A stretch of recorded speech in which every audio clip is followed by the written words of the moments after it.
বন্ধুরা সুপ্রভাত, কেমন আছো তোমরা? আশা করি সবাই অনেক বেশি ভালো হবে। তো দেখো, আজকে সেকেন্ড ব্লগ বানাচ্ছি বাপের বাড়িতে। তো এদিকে আমি চান করে চা খেয়ে নিচ্ছি, তারপরে দুপুরে একবারে ভাত খাওয়াচ্ছি বাবুকে, তারপরে আমিও খেয়ে নেব। তো আজকের ভিডিওটা একবারে এত কেটে কেটে বানাচ্ছি কেন কি আজকে লং ভিডিও হবে। তো আজকে ছিল আমার জন্মদিনের দিন, আর বেশি কিছু করব না কেন কি এই মাসে আমার বাবুরও বার্থডে আছে। তো দেখো একবারে রাতে মানে বিকালের ভিডিও দেখাচ্ছি। তো এখানে আজকে উল্টো রথ ছিল, আর এরা সবাই রথ বের করেছিল।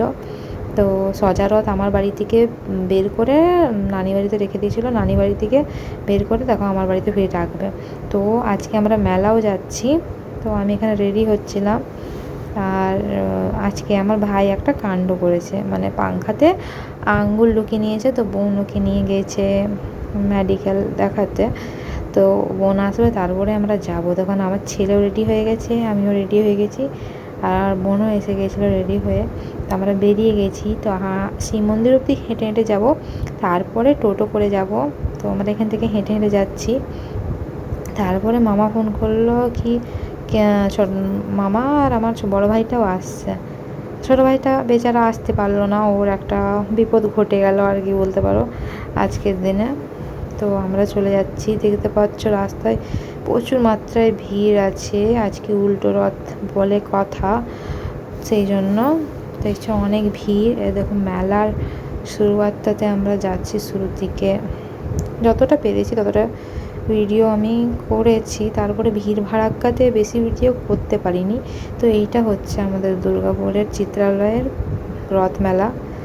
অনেকজনই এই মেলাটার ইন্তজার করে পুরো বছরে আসার জন্য। দেখছো অনেকগুলো দোকান বসেছে এখানে, এটা কী ছিল জানি না। আর এটা তারামাছিটা, এইখানে একটা এই বছর আবার নতুন করে একটা বানিয়েছে কি মাছের মতন। আমরা যাইনি, অনেক ভিড় ছিল, আমরা ওই সাইডে যেতেই পারিনি সেদিনকে। তো আমরা এখান থেকে ভাবছি কখন বেড়াবো, এত ভিড় কি মানে লোকে ঠেলাঠেলি হচ্ছিল, দেখো দেখতে পারবে তোমরা।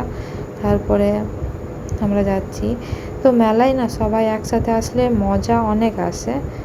তো আর কেনাকাটি তো বলতে পারো না, একজন এইদিকে যাচ্ছে তো একজন ওইদিকে যাচ্ছে, তো আমরা অনেকজনই ছিলাম। তো ভিডিওটা অনেকটাই ফাস্ট করে দিয়েছি কেন কি বেশি বড় হয়ে গেলে তারপরে দেখা যাবে না। দেখো এটা ইউনিক জিনিস দেখেছি, আমি প্রথমে ভাবতে পারলাম না এটা কী করে হচ্ছে।